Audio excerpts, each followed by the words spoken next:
Shalom, selamat pagi saudaraku para pencinta Renungan The Message. Hari ini hari yang ketiga seri minggu ini, yaitu dengan tema besar Kingdom Mindset. Judul renungan hari ini adalah Seek First the Kingdom. Di dalam Matius 6 ayat 33 saudaraku, firman Tuhan berkata, "Tetapi carilah dahulu kerajaan Allah dan kebenarannya, maka semuanya itu akan ditambahkan kepadamu." Ketika Tuhan Yesus mengucapkan Matius 6 ayat 33, Dia tidak sedang memberikan sebuah rumus untuk memperoleh berkat, saudaraku. Ayat ini sering dipahami seolah-olah Tuhan Yesus mau berkata, jika engkau mencari Tuhan, maka Tuhan akan memberimu semua yang engkau inginkan. Betul ya, seringkali banyak orang berpikir seperti itu. Tetapi konteks khotbah di bukit ini menunjukkan sesuatu yang jauh lebih dalam, lebih deep, lebih berkualitas ketimbang hal-hal berkat jasmani. Di sepanjang Matius 6, saudaraku, Yesus sedang membandingkan antara dua kerajaan dan dua orientasi hidup. Di satu sisi ada kehidupan yang dikuasai oleh kekhawatiran, kebutuhan-kebutuhan manusia dan ambisi dunia. Tetapi di sisi yang lain ada kehidupan yang sepenuhnya berada di bawah pemerintahan Allah. Karena itu Matius 6 ayat 33 bukanlah janji perihal kemakmuran dunia.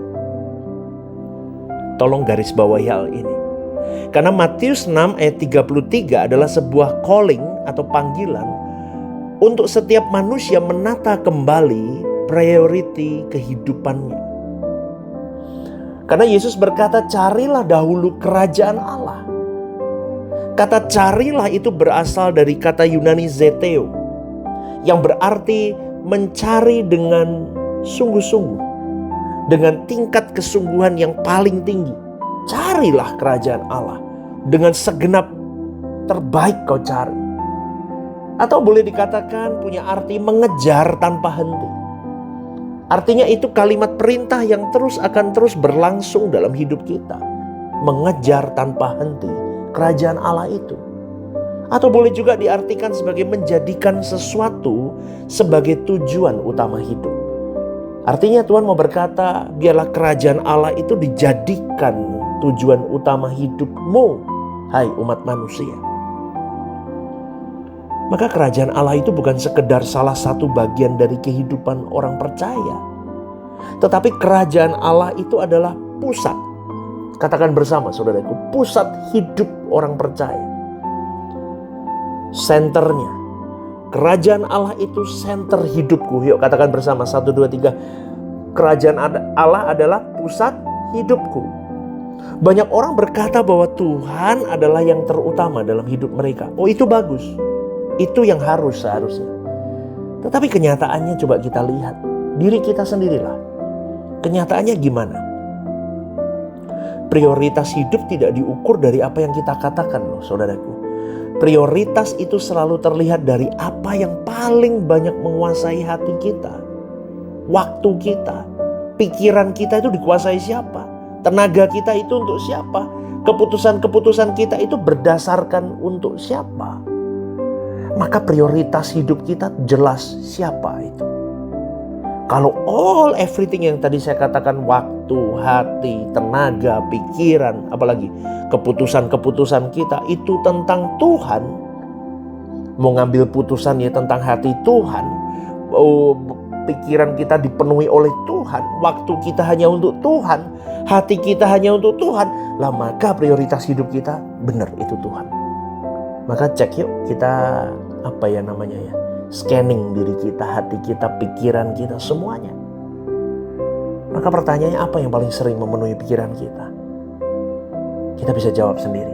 Apa yang paling kita takutkan kehilangan di dalam diri kita? Kita bisa jawab, itu prioritas kita. Apa yang paling banyak menyita waktu kita? Itulah prioritas hidup kita. Maka disitulah sesungguhnya letak kerajaan yang sedang kita layani, yang menjadi prioritas dalam hidup kita. Itulah sebabnya Yesus sebelumnya berkata dalam Matius 6 ayat 21, di mana hartamu berada, di situ juga hatimu berada. Dan kemudian dilanjutkan di dalam Matius 6 ayat 24, dikatakan tak seorang pun dapat mengabdi kepada dua tuan. Yesus tidak berkata bahwa kita tidak boleh bekerja, tidak boleh bangun usaha, tidak boleh punya cita-cita.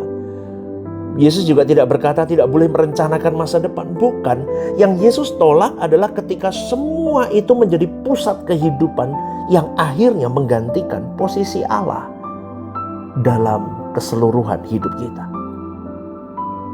Saudaraku yang terkasih, para pencinta renungan The Message, kerajaan Allah bukan sekedar berbicara tentang tempat yang akan kita masuki, kita jejaki suatu hari nanti. Tetapi kerajaan Allah itu adalah pemerintahan Allah yang harus mengatur hidup kita hari ini semenjak kita hidup di bumi sampai nanti di kekekalan. Itulah sebabnya mencari kerajaan Allah berarti hidup dengan satu pertanyaan utama. Apa yang menjadi kehendak Bapakku, aku harus lakukan. Amin, saudaraku. Bukan lagi apa yang menguntungkan aku, udah gak bisa, saudaraku. Karena pusat hidup kita bukan kita lagi, tapi kepentingan Bapa, hidup seperti Yesus hidup, dan berjalan bersama dengan Roh Kudus. Itu kepentingan kita begitu aja terus. Amin, saudaraku. Ya, jadi setiap hari pertanyakan dalam diri kita, apakah keputusan-keputusan yang kuambil ini memperluas pemerintahan Allah di dalam hidupku atau tidak? Ini penting, saudaraku. Inilah yang membedakan pola pikir dunia dengan kingdom mindset. Dunia mengajarkan bahwa hidup adalah tentang have, memiliki, has. Aku punya, pokoknya aku milikku, mine. Semua milikku. Tetapi kerajaan Allah mengajarkan bahwa hidup itu adalah tentang menjadi milik Kristus, belong to Him. Menjadi miliknya, menjadi milik Sang Raja hidupku, jadi milik Sang Panutan hidupku, jadi milik si sulung, kakak sulungku, Tuhanku Yesus yang mulia. Dunia kejar kesuksesan, tapi kerajaan Allah mengajarkan kesetiaan melalui gambar Yesus. Maka orang percaya, Kristen, pengikut Kristus harus ngikutin teladan kesetiaan yang diajarkan Tuhan Yesus kepada kau dan saya. Amin, saudaraku. Amin, saudaraku. Dan dilanjutkan, saudaraku. Yesus berkata bahwa semua kebutuhan akan ditambahkan. Mengapa dia berkata begitu? Karena Allah tidak pernah menjadi raja yang mengabaikan rakyatnya. Itu gambaran saya. Di dalam sebuah kingdom, kerajaan, rakyat tidak hidup dengan mengandalkan dirinya sendiri. Mereka hidup di dalam pemerintah, di bawah pemeliharaan raja. Setuju ya, saudaraku ya? Demikian pula di dalam kerajaan Allah. Ketika kita mengutamakan pemerintahan Allah dalam hidup kita, kita sedang mempercayakan seluruh hidup kita kepada pemeliharaan Bapa. Namun, dengar baik-baik, jangan dipelintir nih kalimat ini. Kita harus memahami bahwa kalimat ditambahkan dalam tanda kutip bukan berarti Tuhan akan memenuhi semua keinginan kita. Enggak. Kalau kita tinggal di dalam Tuhan, di dalam Kristus Yesus beriman, kita mengikuti cara hidup Yesus, ditopang oleh Roh Kudus untuk bisa seperti Yesus, maka keinginan-keinginan kita bukan lagi tentang kita dan keinginan untuk menyenangkan diri tentang dunia. Maka permintaan-permintaan kita pasti hanya sekitar bagaimana tentang jiwa-jiwa dan bagaimana tentang hati Bapa, menyenangkan hati Bapa. Itu yang saya pahami sih, saudaraku. Kalau orang di dalam Kristus benar. Tapi kalau orang di luar Kristus, permintaannya macam-macam. Maka boleh saya katakan begini, ditambahkan kepadamu artinya apa? Pemeliharaan Bapa cukup. Bapa tahu yang cukup, yang baik untuk kau dan saya. Betul ya? Jadi jangan pernah berpikir bahwa ditambahkan berarti semauku Tuhan kasih. Tuhan akan memberikan segala sesuatu yang kita perlukan untuk menggenapi kehendak-Nya, bukan untuk memuaskan nafsu kita. Semoga Para pencinta renungan The Message memahami ini. Inilah sebabnya para rasul tetap dapat hidup dalam damai.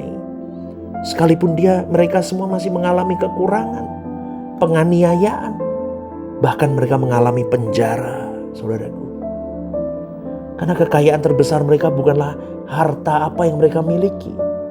Kekayaan terbesar mereka adalah hidup di bawah pemerintahan Allah yang hidup. Paulus berkata, Filipi 1 ayat 21, bagiku hidup adalah Kristus. Dia tidak berkata bagiku hidup adalah pelayanan. Paulus juga tidak berkata bagiku hidup adalah keberhasilan dunia atau kenyamanan hidupku, bukan. Semua itu sudah kehilangan posisi utamanya dalam hidup Paulus. Karena Kristus telah menjadi pusat kehidupannya. Coba saudaraku, Paulus ketika bertemu Kristus berubah hidupnya. Inilah arti sesungguhnya dari mencari kerajaan Allah terlebih dahulu. Bukan memberi Tuhan urutan pertama di antara banyak prioritas, melainkan menjadikan Tuhan sebagai pusat payung kehidupan dari seluruh prioritas hidup kita. Maka segala sesuatu yang lain, baik keluarga, pekerjaan, pelayanan, keuangan, pendidikan, masa depan kita, masa depan anak-anak kita, masa depan cucu-cucu kita, harus berputar mengelilingi Kristus sebagai Raja. Amin, saudaraku.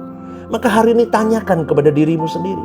Jika seseorang melihat bagaimana engkau menggunakan waktumu, uangmu, energimu, semua keputusan-keputusanmu, pertanyaannya begini, apakah mereka akan melihat bahwa kerajaan Allah ada di dalam prioritas hidupmu atau tidak? Ini penting. Kristen itu duta Allah.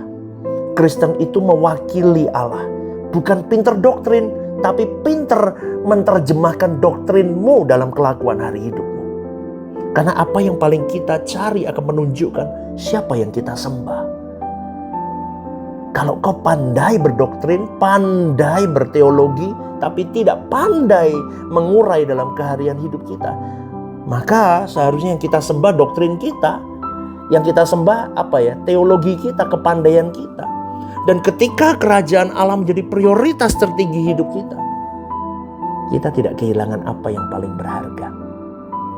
Dan kita menemukan bahwa memiliki Kristus sebagai Raja adalah kekayaan terbesar atau kejayaan terbesar yang tidak dapat diberikan maupun diambil oleh dunia ini. Sekali lagi saudaraku, sebelum saya tutup renungan ini, mencari kerajaan Allah bukan berarti menempatkan Tuhan sebagai prioritas pertama di antara banyak hal, tetapi menjadikan Kristus sebagai pusat dalam hidup kita. Dan ketika Kristus menjadi tujuan utama hidup kita, semua aspek kehidupan menemukan tempatnya yang benar. Semuanya akan mengerucut kepada satu, yaitu hati Bapa kita.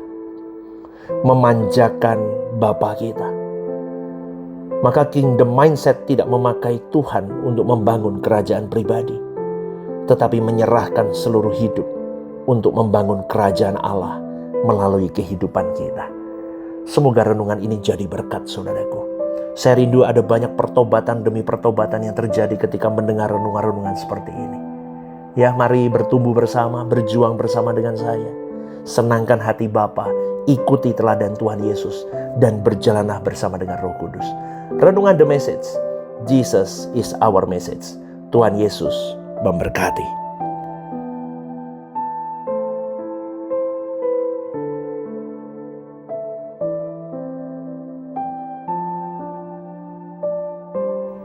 Shalom, saudaraku yang terkasih di dalam Tuhan. Ada program baru yang bernama Are You Okay? Ini adalah program yang memang diadakan bagi saudara-saudari yang rindu atau ingin didoakan.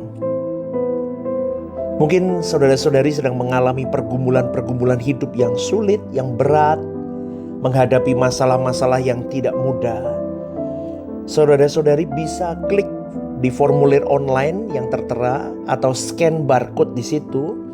Anda bisa tuliskan di sana apa yang menjadi pergumulan masalah Anda yang ingin didoakan. Tujuannya satu, Anda tidak merasa sendiri. Saya sendiri akan mendoakan beserta tim yang akan menangani ini, saya akan mendoakan di dalam mesbah-mesbah doa kami. Tujuannya satu, supaya saudara-saudari merasa ada yang support, tidak sendirian berjalan menghadapi beratnya kehidupan ini. Ini kerinduan saya, kita berbagi kasih secara nyata, dan kiranya program baru ini bisa menjadi berkat untuk kita semua. Tuhan Yesus memberkati.